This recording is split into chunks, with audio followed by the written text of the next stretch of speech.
And joining us now in studio are two executives with Origin Clear Incorporated. OCLN is their stock symbol. Of course, on my far left, Mr. Riggs Eichelberry. He's the Dean of Water. He's also the CEO of the company. Riggs, always a pleasure. As always.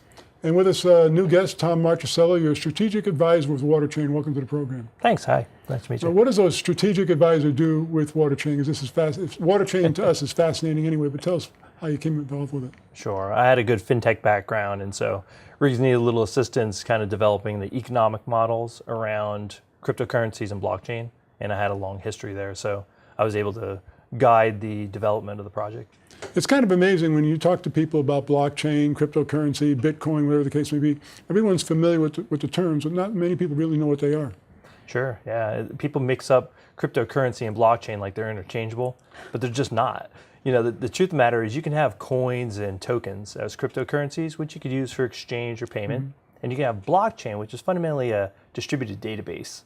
And you don't have to have both in order to do a project, but you can if your project calls for it. So what happens is sometimes these projects basically have sophisticated technology which use a blockchain to help move things around from one point to the other without being centralized. That's where blockchain tech comes in.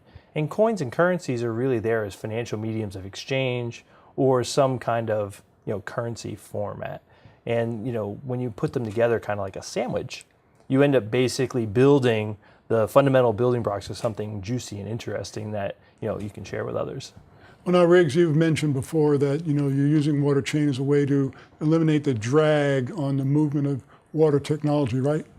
Well, as I've discussed on this show, there's a whole trend towards decentralization of water treatment, where more and more companies, users are self-reliant for their own water treatment.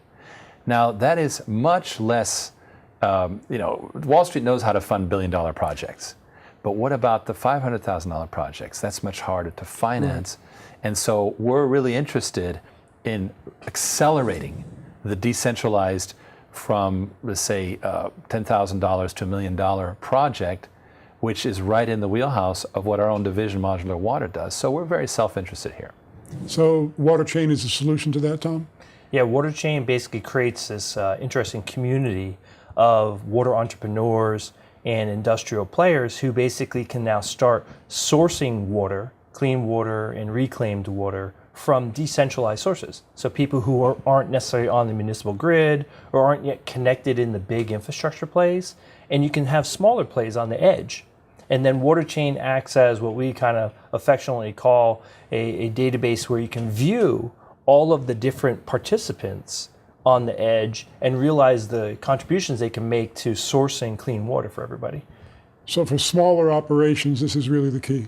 Yeah, it's really an innovation because basically if you're trying to solve big problems, you can do it like with small groups at a time that can all contribute into a bigger pool. I'm seeing a logo they just put up on screen, says Heavy Crypto. Heavy Crypto seems like a rock album, so to speak. Tell us about Heavy Crypto. Heavy Crypto. That's kind of what we did, right? Well, we were joking around, I think, but Riggs was really right to say in the heavy industry space, there really isn't a big play there for crypto and blockchain yet. So Riggs and WaterChain is one of the first platforms that's going to address the water utilities industry and water industry, which is a heavy industry. And we're looking at kind of like a beefier, stronger, more infrastructure-based play for crypto, and that's what WaterChain gets to do. Riggs, I can see why you brought this guy with you. He's got all the answers. He's got answers, and furthermore, he really has pulled the model together in a way that is cryptocurrency native. Because how do you get things financed in cryptocurrency? You've got to make it work. There's nothing worse than a failed cryptocurrency. Right, exactly. Yeah, so, it's like we gave a party and nobody came. Right. Oops. What do we do with all the champagne? So this is a case of you've got to make it work for the industry, and you've got to serve an audience. And we believe that WaterChain is going to be critical to solving water problems by not with massive centralized projects, which take forever to build, but 1,000 points of light. Many, many, many projects that add up to one big tsunami of water treatment. Tom, when you're explaining this concept to people, do they seem to get it firsthand, or do they have to go through like 101 and 102, so to speak?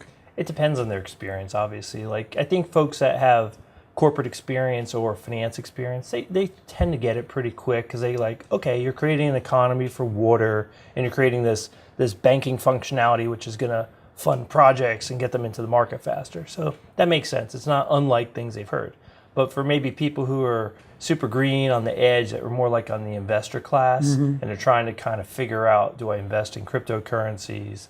They're usually the ones that kind of poke around and try to understand what you're talking about. Well, let's face it, novice cryptocurrency investors think that all begins and ends with Bitcoin.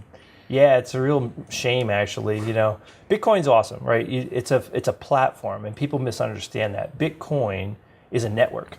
Right. And then BTC, which is a coin that sits on top of the Bitcoin network, is a transactional currency element, right? But, you know, often they'll just interchange the whole topic, and you'll hear the pundits, you know, pushing a bunch of FUD against, you know, Bitcoin's terrible, it's going down, or it's going up, and that's about as deep as they get. But what happens is when it sucks up all the air out of the room, Bitcoin becomes the only currency. Nobody ever talks about the other applications and uses of cryptocurrencies or blockchain for industrial uses like this. So you don't get a chance to have a conversation to people. It's kind of weird. Origin Clear, OCLN is a stock symbol. As I've always said, Riggs, you bring people in here, you in here. Always an education. Thank you, sir. Thank you.